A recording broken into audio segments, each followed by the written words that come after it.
Hello, everybody. Welcome back to another week of the Let's Talk Social Innovation podcast. I hope you've had an amazing start to your week, but if not, we can kickstart that right here. I'm your host, Ian Kahende, and y'all know the deal. Got to get through this week's bulletin board. So, October 29th from 2 to 4 p.m., stop by the Office of Community Engaged Learning's Community Engagement Fair in the University Club. Network with 20 plus community partners working to drive change in areas such as youth development, social work, sustainability, health, and more. You can meet my colleagues from CivWiz. Learn how you can get involved in civic learning through volunteering, internships, or research. Snacks and honors OCC points will be provided. November 4th at 5 p.m., applications for the FHC's Research Fellowship, the Chancellor's Undergraduate Research Fellowship, and the Chancellor's Undergraduate Teaching Fellowship will be due. The links to the applications can be found in the description of this episode, whether you're watching or you're listening online. Lastly, 3,122 children and youth were identified as experiencing homelessness by the Allegheny County School District in the 21-22 year. November 7th from 3:30 to 4:30, you can come hear Brian Knight, the Community Engagement Manager for the HCEF, about the issue of child homelessness. Learn about what the HCEF organization and ways you can get involved. It's an informal 30-minute virtual session with information and Q&A. All of these events will be put on the screen now, and all information will be able to find in the description of this episode. Last two things to touch on. If you would like to come on this podcast, like my incredible guest here, Forbes Spear, there is a nominations form that you can fill out in the link tree of this podcast, which you can find in the description. Whether you would like to apply yourself or there's somebody you think would be a great fit for this show, feel free to fill out the nominations form. I will get back to you as soon as I can. And lastly, as I am a senior and I will be graduating shortly, we do need to find somebody to take on the mantle of the podcast. We are looking to hire an intern for the spring semester to learn the ropes of how to run this podcast so they can make it their own when they succeed me. So if you are interested in this paid position, feel free to fill out the host interest form in the link tree, and we will get back to you as soon as possible. But everything else aside, bygones be bygones. The reason why we are here, I have the incredible Dr. Forbes Spear of the Office of Child Development. Pat, how are you feeling today? I'm good. How are you? Thank you for having me. Yeah, I'm very excited for this episode. This is going to be different. We do have a children's book here, first time on the podcast.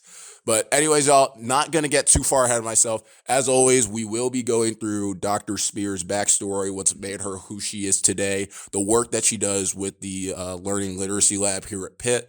And then after our artist spotlight, we will get into the contents of this picture book and why representation matters. Yes. But anyways, everything else aside, take me from the beginning, Dr. Spear. Okay. Well, hi, everyone. And hello. Thank you, Ian. So my name is Caitlin. I was not born in Pittsburgh. I was born in Philadelphia, but I grew up in Pittsburgh. I've been here since I was a baby.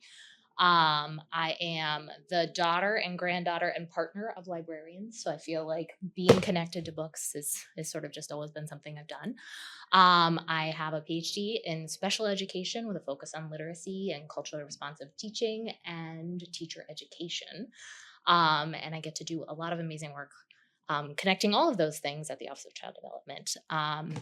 The way I got there, I'll sort of say, because it's full circle, how I got from there right back to here. It's interesting. I grew up in Pittsburgh. I went to Woodland Hills.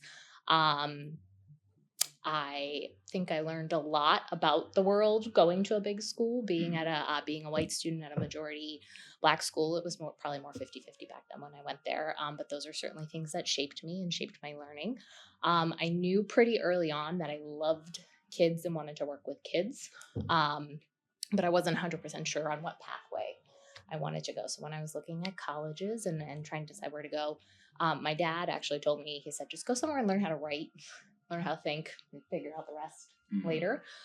So I did. I went to Wesleyan University. I was a French and psychology major because I just wanted to learn French. And I thought that was interesting. But again, I was working with kids. I was doing stuff, theater classes, doing sort of more community projects where I was in classrooms and things. So I always had this eye towards that. After I graduated from undergrad, I came back to Pittsburgh for a year. I met my partner, and we were kind of trying to figure stuff out. We've been together now over well over 20 years, so that was a good move. I taught at Shady Lane preschool for a year, and I loved it. But I knew I had was trying to figure out what I wanted to do, and I went an alternate route to teaching and getting my degree in teaching. So I went to New York City Teaching Fellows, and I checked a box saying I would work in special education because I was like, sure, that sounds fun. And I was getting to know little bits about kids and starting there. And I moved to Brooklyn.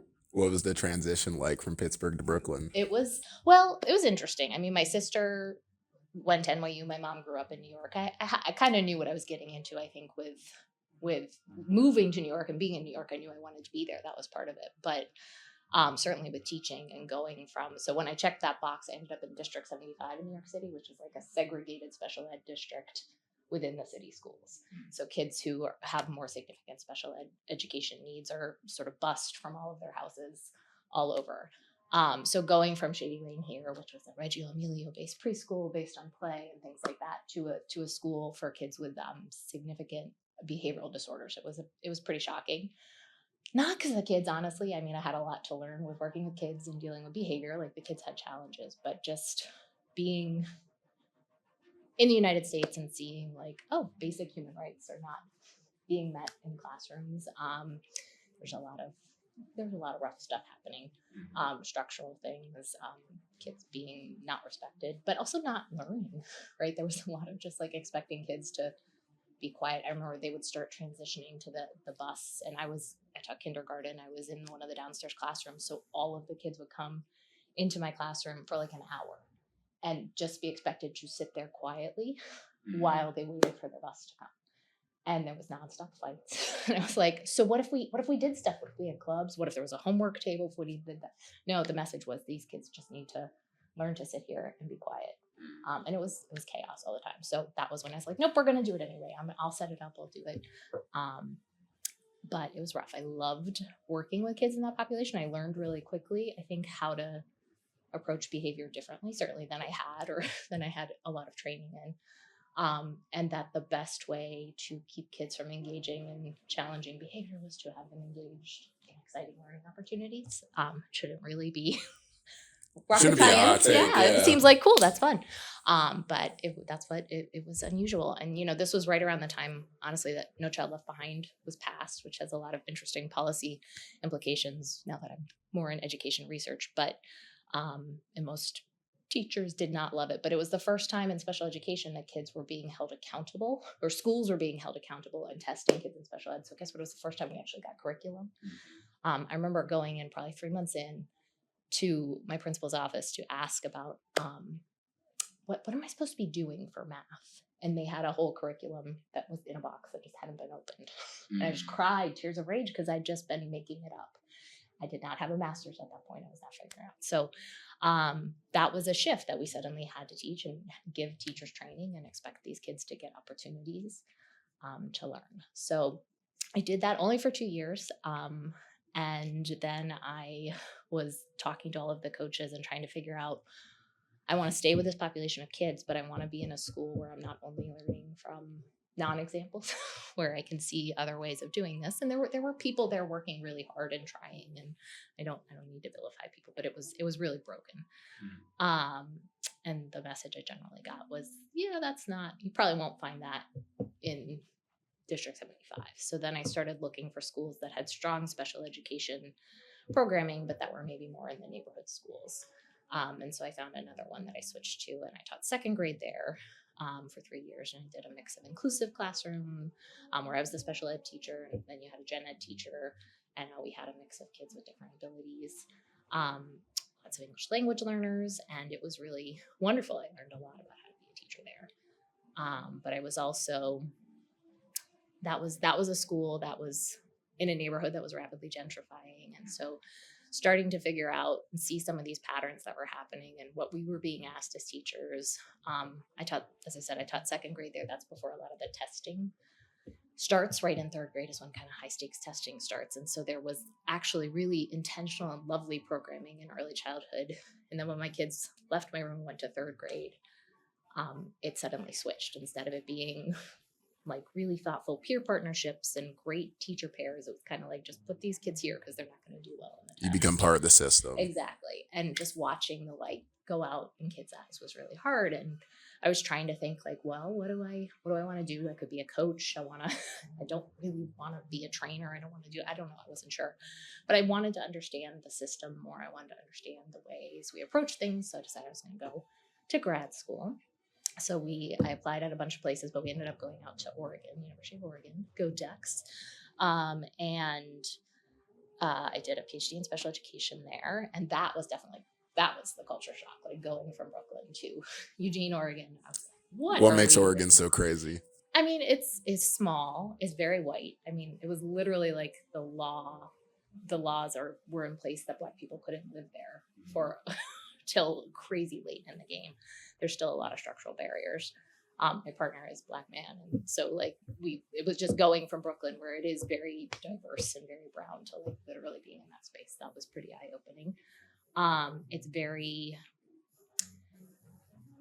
polite in many ways. Like I always think people are nice there, but it's kind of got this libertarian streak. But there's also a lot where I felt like we didn't like really talk about things. Like New Yorkers are just, I don't know, it's all out in the open. We're all together all the time. I don't know, it felt it was a lot of culture shock. It was also beautiful. We got weirdly into hiking and camping, things I never thought I'd like. I mean, what else are you gonna do in Oregon? That's what you do, exactly. And we all say, but you got coast, you got city, you got mountains, desert, rainforest, like all within 2 hours of you there. So we really loved it eventually, but it was a big culture shock. And in my program there, again, I was really focused on thinking about kids with behavior disorders, but I always had sort of, again, this other focus on teacher education and wanting to learn sort of multiple ways of approaching things.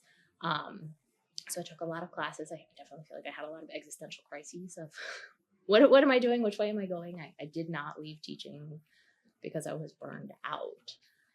So sometimes just being away from schools or only being in schools in these sort of very limited research ways were hard. But I learned amazing research methodology tools.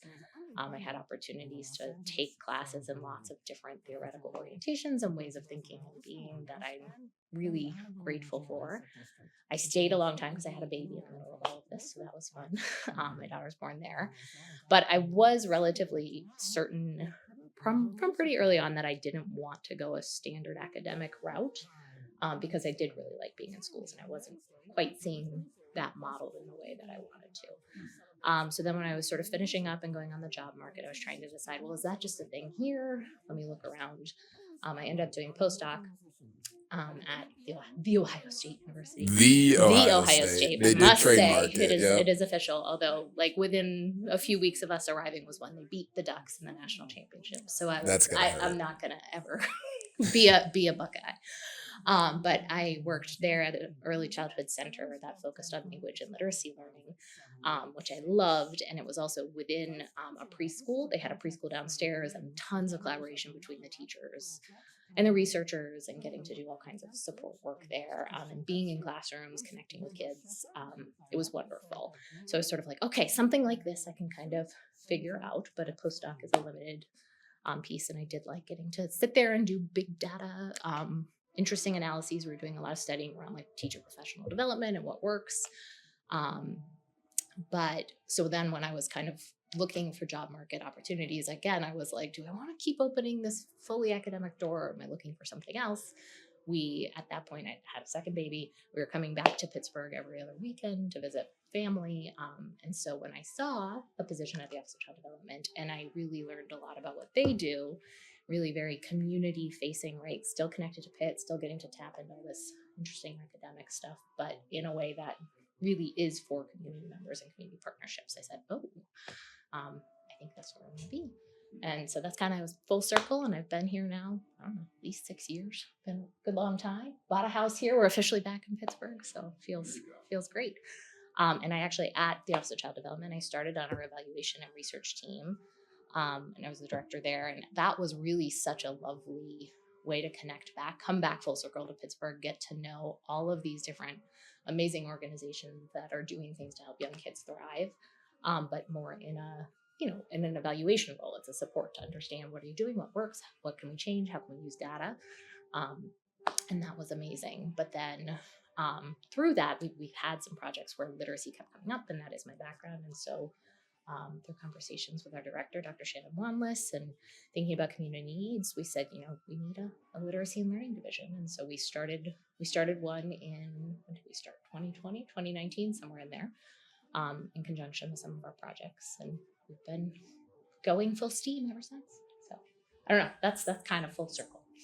So tell me more about this three The R's. three R's, that was really the catalyst. So the three R's stands for reading, racial equity, and relationships. And this is a project that our office started, again, in 2018, 2019, that kind of opened the door for us to get to create this literacy and learning division. The three R's is part of the larger Pittsburgh study, which is sort of across the university, a study centered at Children's Hospital and led by Liz Miller, and many, many other people that sort of engages in community-based research and thinking about what are the factors that lead to kids thriving, really from birth all the way, or really prenatally, all the way through adolescence. And each of these like developmental age ranges has sort of some programming in place to say, what do communities want? What have they identified as an area of thriving? And what are some things that we can bring as the university into some of this collaborative research to see if we can increase child thriving. So the three R's came out of us being the early school age band. So that's K through third graders. And the community identified indicator of thriving was literacy scores. So the three R's really came out of that, and really recognizing if we want to look at literacy, and if we want to look at literacy in Pittsburgh, and in Pittsburgh schools in particular, we really need to think about racial disparities and the sources of those racial disparities in reading outcomes and what's happening there. So lots of listening to families, lots of listening to organizations, understanding historically what's been done, what's going on in schools. So we created this program out of the Office of Child Development with a number of other partners. But it's designed to be an ecosystem-based model, right? With the understanding that literacy does not just develop in the classroom. Teachers play a critical role, but literacy is impacted by communities, by families, by community organizations, by school leaders, right? So we think about all of these ways and all of the adults across a child's ecosystem who are impacting learning. And we've come up with this idea that across all of these different sort of strands where we work, we're going to use picture books, high quality picture books that feature diverse representation and communities of practice, and that we're going to use them to read and think about reading, racial equity, and relationship all together, and how adults can do a better job of helping kids develop literacy skills.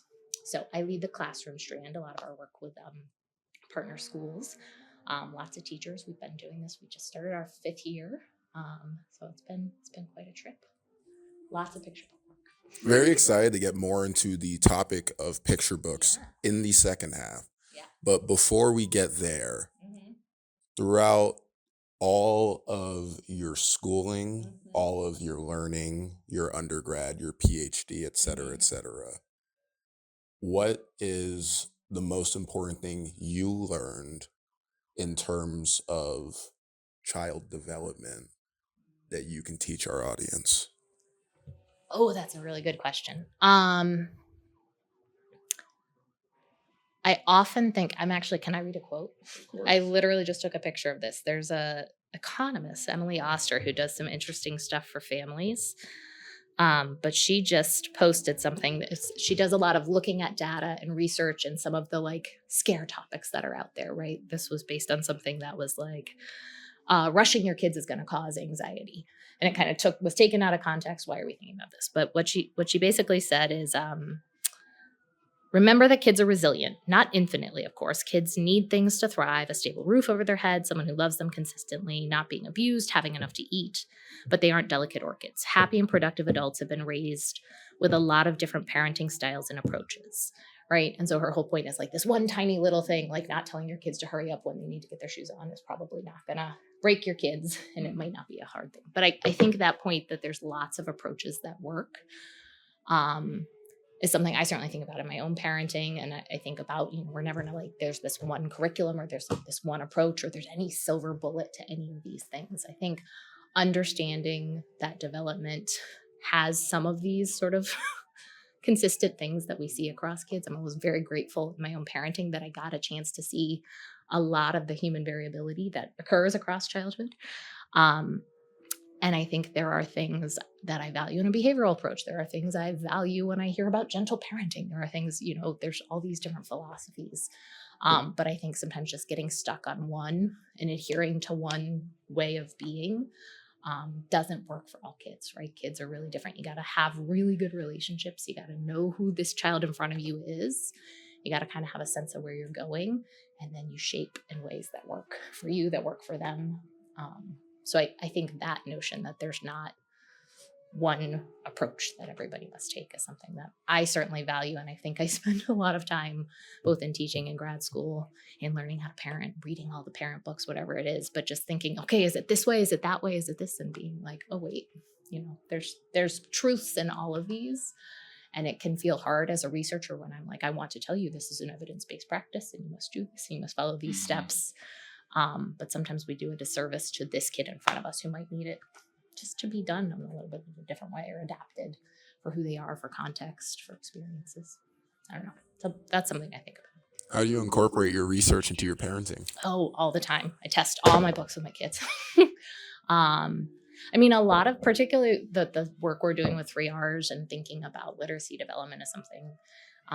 They're definitely my little mini lab rats in that way. So I have two kids. I have an 11-year-old and a 9-year-old. Again, they are mixed race. They have different sort of ability and disability experiences. My older daughter has alopecia. And so that's been something, thinking about representation with that when she, I tell this story all the time, but when she first got diagnosed and was losing all of her hair, a colleague went out and got me every book there is on alopecia. And there are like 6. And they all have the exact same plot, right? A kid gets alopecia, a kid loses their hair, a kid gets bullied. Kid stands up for themselves and accepts themselves and everything is better. Like they're lovely, but that's it, right? And so if you're thinking about what are all of the other things and what does it mean to be, this is part of who I am and I want to see it in the world, right? Like those books don't exist.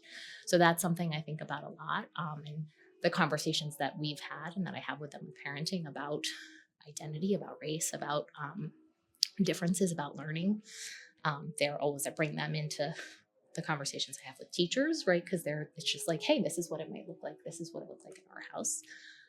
But they're places where I can try different things. They ask amazing questions and they're thoughtful. And doing that kind of work with kids and figuring out what they're going to say and how you're going to respond to their questions, they're always going to stop you in your tracks because they ask the thing that like you're not expecting. Or they ask the thing that you've learned to filter and they haven't learned to filter. So I'm so grateful to have gotten the chance to practice this with them.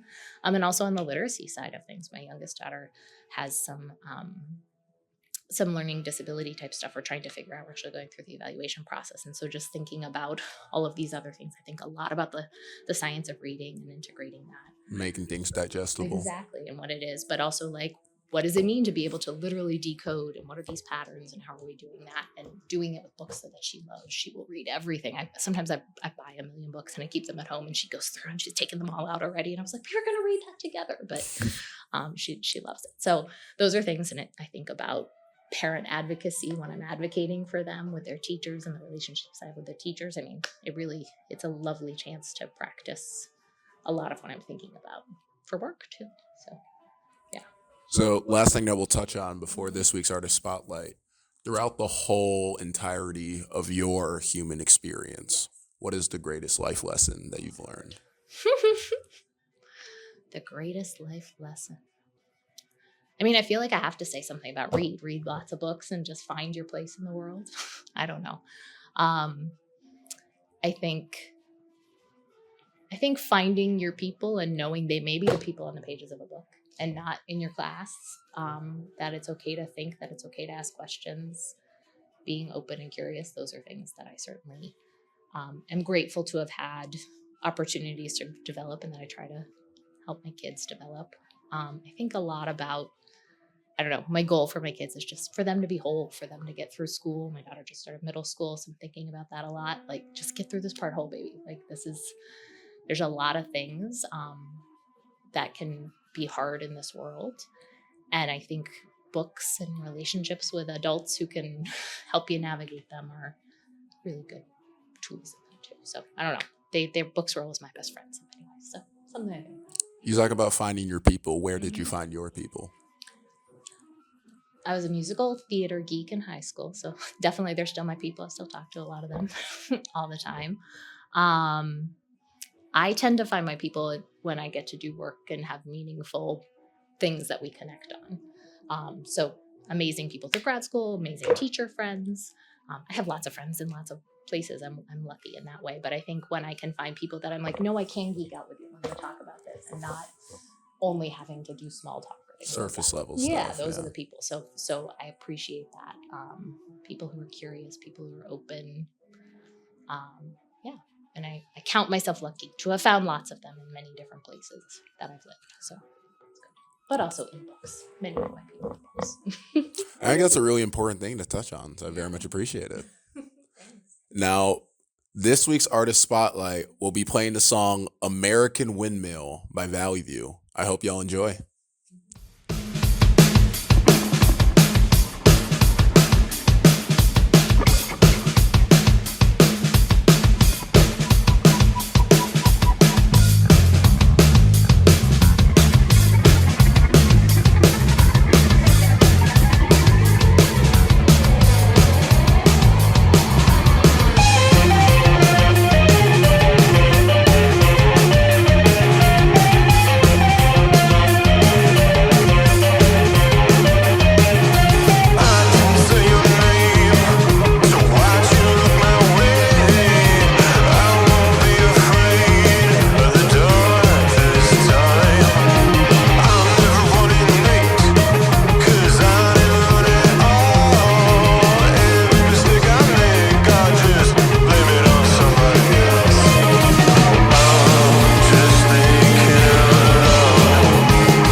Hope y'all enjoyed American Windmill by Valley View.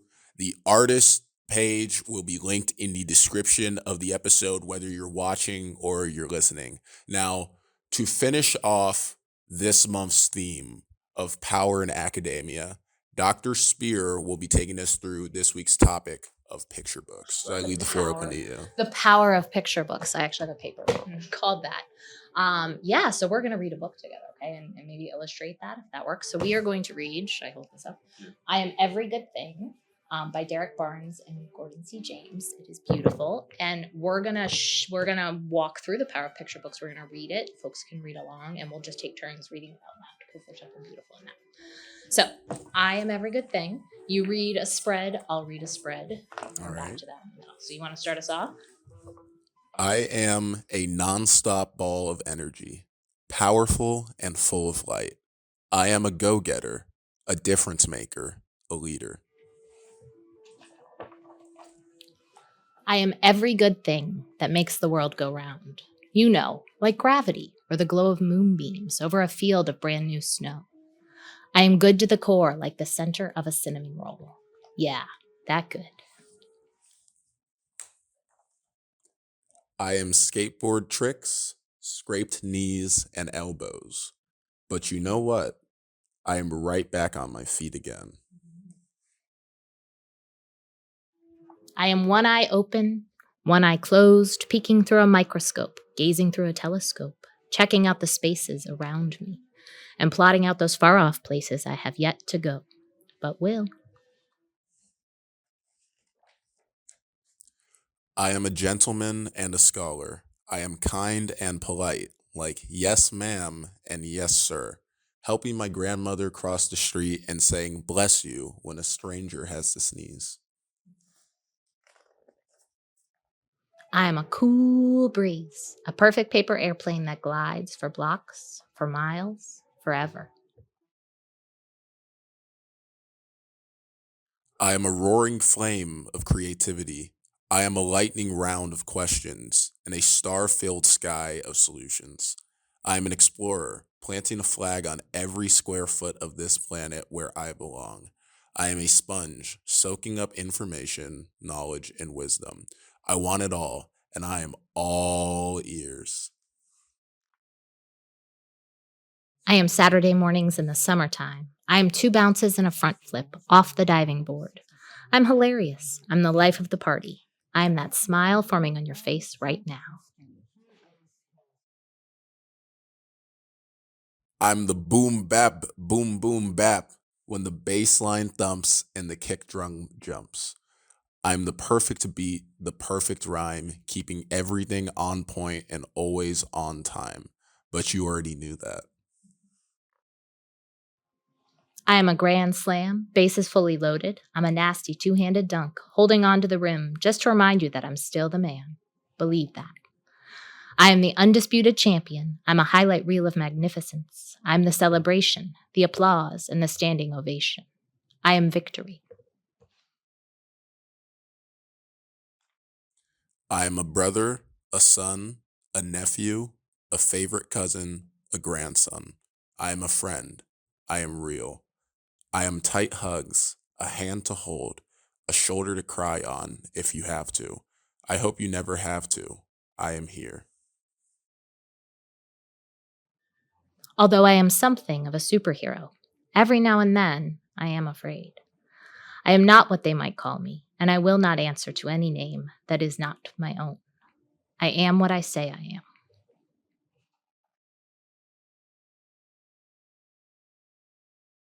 I am that sound in the forest when the mighty tree falls. I am waves crashing gently on the shore. I am a force of nature, a miracle, a blessing. I am brave. I am hope. I am my ancestors' wildest dream. I am worthy of success, of respect, of safety, of kindness, of happiness. And without a shadow of a doubt, I am worthy to be loved. I am worthy to be loved. And that's The it. end. That's the book. So I'm going to tell you all a little about how we use the books and what we do in the lab, but I always start with a book and I think it illustrates it more. So I'll ask you what I always ask when we read these with adults. What did you think of the book and how did it make you feel? That book, I'm not going to lie, that last line of being worthy of love, it almost made me cry. So that is a very personal experience. What I really like about the book is that it is targeted toward boys because I feel as though I'm not the expert here. And just from my current knowledge is that boys struggle with literacy more than girls do. So to be there to target boys, to speak to things that boys love, like sports, like rap music, nature, it focuses on nature, it focuses on urban settings, it really covers everything, which really helps it feel real. Yeah. And it makes you emotional, right? It actually, and it doesn't just target boys, it targets Black boys, right? It is the point of it. And I can share a link to the author and illustrator talking about this too. But the whole idea of I am every good thing is that they wanted to show Black boys in their magnitude, right? Like all of their money layers, and purposely put them in places where they're maybe not often seen. They're not represented, whether that's literacy, whether that's but also in places where they're not allowed to be or shown to be safe, right? You notice them swimming in swimming pools. We see them in the woods, places where, race and racism are impacting Black boys in particularly powerful ways. And I want to draw our attention to the dedication, right? This is dedicated to Tamir Rice, Trayvon Martin, E.J. Bradford, Jordan Edwards, Michael Brown, Jordan Davis, and Julian Mallory. So all Black boys and men, right, murdered mostly by police, who are not seen in their full humanity, who are not seen as every good thing. But also the dedication from the illustrator. He dedicated it to his son, Gabriel, and all the little brothers like him. And in the story, you'll hear about his son has autism, and he wanted to show him, this is him on the cover, in all of his glory, in all of his power and representation. So this is a book, when we think about the power of picture books, I could do a lecture on all of these things. I can bring in lots of stats and talk to you and talk to teachers about racial disparities and literacy outcomes or for Black boys, but I think this is way better than me talking. I think picture books are really powerful at helping. They're accessible. They tap into our emotions. They tap into deep history.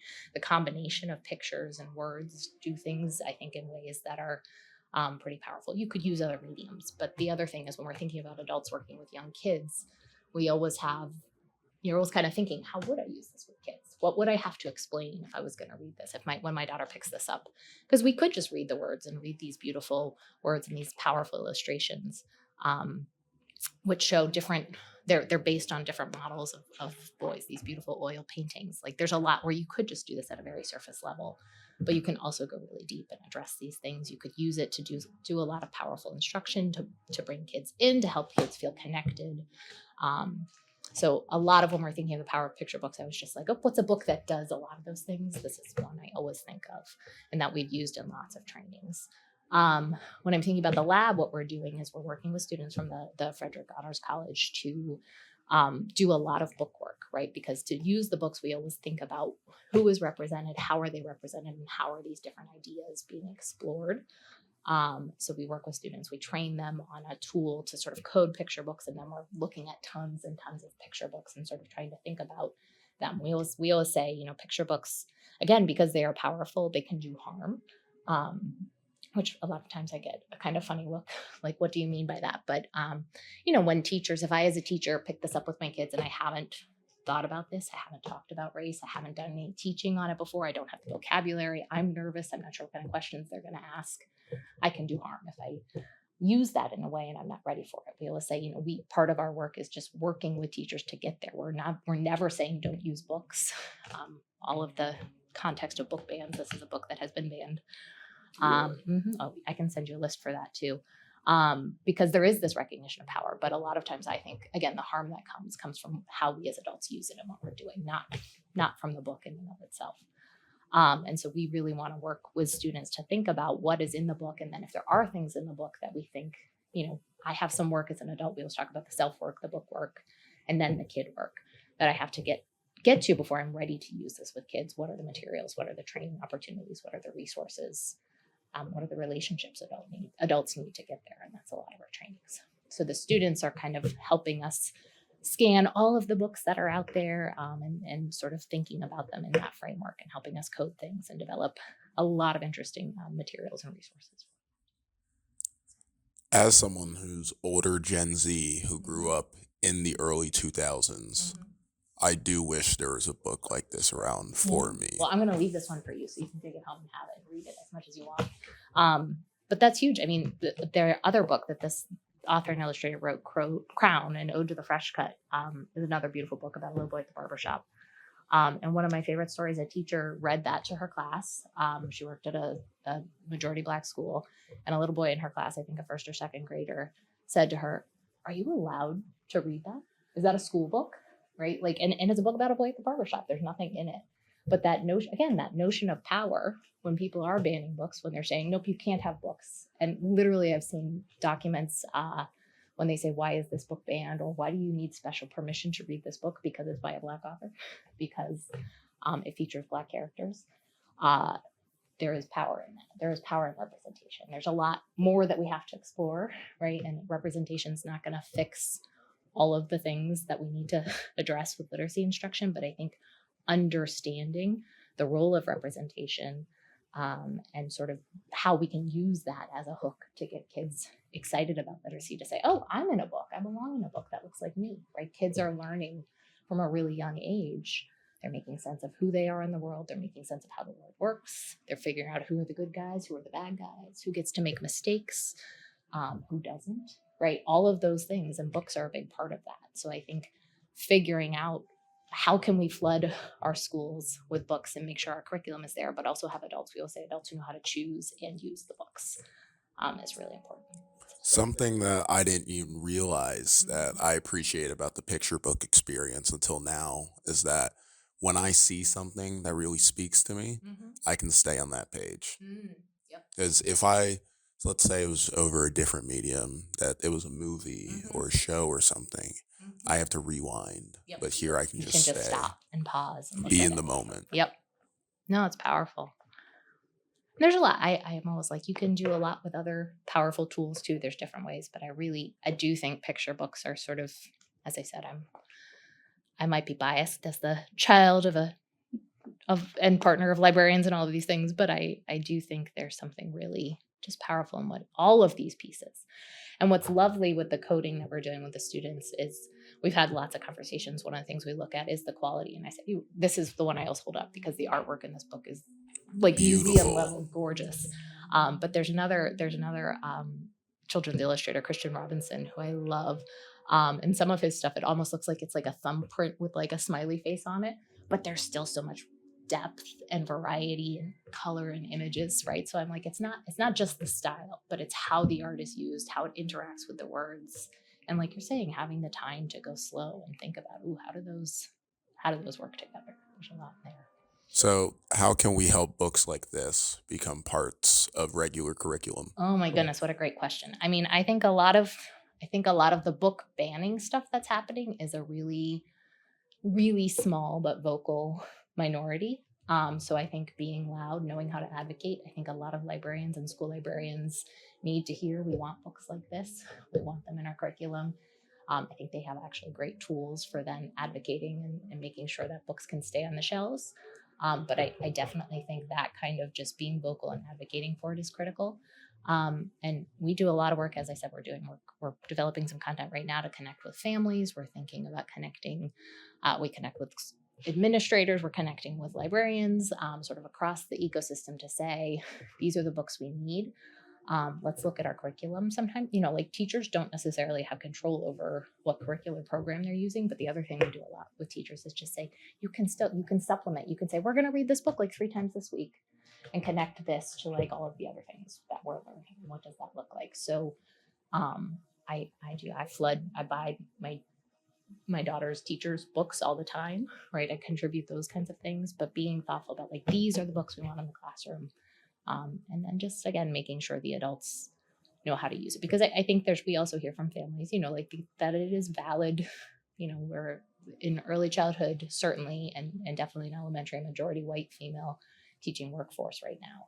And so one of the things that we do a lot of work on with our teacher trainings is developing racial literacy, and teachers developing different ways of understanding the impact of race and racism. And I think that has to go hand in hand. So I would say it's not just the books, but again, it's knowing how to use them, and being vocal, asking for them, saying, we want more of this. And then the Office of Child Development has an amazing book drive. So you can always donate books that way if you want to, plug for that too. But yeah, I think the more we demand it, publishing has to catch up, schools have to catch up, right? It's a multi-pronged approach. So, with the work and the research that the Office of Child Development does on picture books, Mhm. is there a physical product at the end of the day coming out? Like, are we going to write a book? Hmm. Oh my gosh, I want to someday, maybe. We do a lot around, we have other outputs, right? We present at conferences, we write academic papers, we do posters, we do tons of book distributions and things like that. We present with teachers, but no, we haven't written a book. So maybe we'll have to think about that. Maybe in That'd the be future. amazing. Write that book for my daughter. I would love to one day, to collaborate with an amazing illustrator. So, what does the future of this lab look like? We have a lot of exciting stuff happening right now. I literally this morning was working. We had our training. So we're training the new group of students this year in sort of the book work and understanding what to do. And then they're picking different projects, right? Some of them will be supporting. We actually, with the students last year, we coded almost 200 books from Scholastic, the big publisher. So they have specific representation focused libraries. So we coded their celebrating Black and Latino boys library, and then their girls in STEAM library. So we coded all of the picture books in that using our measure. So we're cleaning the data, and we're going to kind of do a more academic paper looking at those kinds of outcomes. We have the students helping us create book guides so that we can sort of say, here's the self work, here's the book work, here's the kid work. And then we share those in lots of contexts. We have students helping us on a lot of our teacher projects. But really, we are developing a lot of 3Rs partnerships. We're starting in early childhood this year. In Homestead, we are working with West Mifflin School District. We're still working with our 7 partner schools that we've been with for our 5th year. So 3Rs is continuing to grow. We're continuing a lot of our research around, again, racial literacy and culturally informed practice. One of the research lines that I'm kind of most excited about is thinking about read alouds in practice as a really sort of unique mechanism for observing culturally responsive practice. I would say culturally informed practice and what that looks like. And sort of thinking, are there things that we can shift on the teacher learning side that are then showing up in practice? And then eventually, what does that look like, or how is that impacting kid learning? So that's like another line of research. As I said, we're doing stuff with families. We're busy. There's two of us on staff, so it's on the literacy and learning division. So we're very busy, but we have our larger 3 hours team in our office, and we use picture books across a lot of those our different divisions as well. It's powerful work you guys are doing. Thank you. I feel like, again, that full circle moment, but like I was like, oop, I found my place. So I'm very all things from the Office of Child Development will be linked in the description of this episode, whether you're watching or you're listening. Before we get out of here, is there anything else you'd like to get across to our audience? No, but just pick up a picture book, no matter how old you are, and practice reading it. Be on the lookout for them. See what it makes you feel, because it really is a powerful tool for all of us. Well, this was a very insightful episode. I very much appreciate having you on, Dr. Spear. Well, I appreciate it. It was lovely to talk with you. Thank you for the opportunity. This has been another amazing week of the Let's Talk Social Innovation podcast. Hope to see you guys back next week. And this is your host, Ian Kahende, signing off. Peace out, everybody. Bye.